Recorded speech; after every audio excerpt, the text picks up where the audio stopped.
ಯುವ ಕಾಂಗ್ರೆಸ್ನ ಮೊದಲ ಎಕ್ಸಿಕ್ಯೂಟಿವ್ ಮೀಟಿಂಗ್ ನಾವು ನಮ್ಮ ವಿಜಯನಗರ ಜಿಲ್ಲೆಯಲ್ಲಿ ಹರಪನಹಳ್ಳಿ ವಿಧಾನಸಭಾ ಕ್ಷೇತ್ರದಲ್ಲಿ ಹಮ್ಮಿಕೊಂಡಿದ್ದೇವೆ. ತುಂಬಾ ಸಂತೋಷದ ವಿಚಾರ.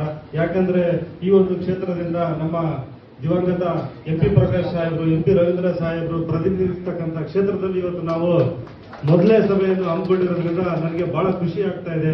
ಯಾಕಂದ್ರೆ ನಮ್ಮ ಯುವ ಕಾಂಗ್ರೆಸ್ಸಿನ ಪದಾಧಿಕಾರಿಗಳಿಗೆ ಮುಂದಿನ ದಿನಮಾನಗಳಲ್ಲಿ MP ಪ್ರಕಾಶ್ ಸಾಹೇಬರ ಏನು ಅವರ ಮಾನವೀಯ ಮೌಲ್ಯಗಳಿಂದ ಅದನ್ನೆಲ್ಲ ನಾವು ಅಳವಡಿಸಿಕೊಂಡ ಮುಂದಿನ ದಿನಮಾನಗಳಲ್ಲಿ ಹೆಚ್ಚಿನ ರೀತಿಯಾಗಿ ಯುವ ಕಾಂಗ್ರೆಸ್ ವತಿಯಿಂದ ಪಕ್ಷ ಸಂಘಟನೆಯನ್ನು ಮಾಡ್ತಾ ನಮ್ಮೆಲ್ಲರ ನಡುವೆ ಇರತಕ್ಕಂಥ ಭಿನ್ನಾಭಿಪ್ರಾಯಗಳನ್ನು ಬದಿಗೊತ್ತಾ ಇವತ್ತು ನಮ್ಮ ಹರಪನಹಳ್ಳಿ ಯುವ ಕಾಂಗ್ರೆಸ್ಗೆ ಬೆನ್ನೆಲುಬಾಗಿ ನಮ್ಮ ಲತಾ ಅಮ್ಮನವರು ಇದ್ದಾರೆ.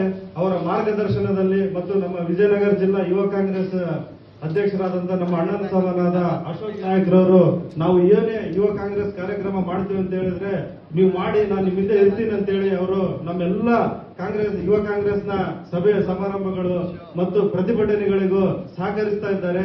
ಇಂಥ ಅಧ್ಯಕ್ಷರು ನಮಗೆ ಇವತ್ತು ಹೊಸ ಜಿಲ್ಲೆ ವಿಜಯನಗರ ಜಿಲ್ಲೆ ಆದ್ಮೇಲೆ ಸಿಕ್ಕಿರ್ತಕ್ಕಂಥ ನಮ್ಮೆಲ್ಲರ ಪುಣ್ಯ ಅಂತ ಹೇಳ್ತಾ ನಾವೆಲ್ಲರೂ ಕೂಡ ಇನ್ನು ಮುಂದೆ ಬರ್ತಕ್ಕಂತಹ ಜಿಲ್ಲಾ ಪಂಚಾಯತ್, ತಾಲೂಕ್ ಪಂಚಾಯತ್, ಗ್ರಾಮ ಪಂಚಾಯತ್ ಚುನಾವಣೆಗಳಲ್ಲಿ ನಮ್ಮ ಕಾಂಗ್ರೆಸ್ ಪಕ್ಷದ ಪ್ರತಿನಿಧಿಗಳು ಸ್ಪರ್ಧೆ ಮಾಡಿ ನಾವು ನಮ್ಮ ಪಕ್ಷದ ಕಾರ್ಯಕರ್ತರನ್ನು ಗೆಲ್ಲಿಸಿಕೊಂಡು ನಾವು ಇವತ್ತು ವಿಜಯನಗರ ಜಿಲ್ಲೆಯಲ್ಲಿ ಯುವ ಕಾಂಗ್ರೆಸ್ನ ಸದೃಢವಾಗಿ ಕಟ್ಟಿ ಬೆಳೆಸಿ ನಾವು ಮುಂದೆ ಬರ್ತಕ್ಕಂಥ ದಿನಗಳಲ್ಲಿ ಸದೃಢವಾದ ಸಮಾಜವನ್ನು ನಿರ್ಮಾಣವನ್ನು ಮಾಡುತ್ತಾ ನಾವೆಲ್ಲರೂ ಕೂಡ ಒಂದಾಗಿ ಇರೋಣ ಅಂತ ಹೇಳ್ತಾ ಇವತ್ತು ನನಗೆ ಮಾತನಾಡಲಿಕ್ಕೆ ಅವಕಾಶ ಮಾಡಿಕೊಟ್ಟಿರ್ತಕ್ಕಂಥ ತಮ್ಮೆಲ್ಲರಿಗೂ ವಂದಿಸುತ್ತಾ ಜೈ ಹಿಂದ್, ಜೈ ಯೂತ್ ಕಾಂಗ್ರೆಸ್.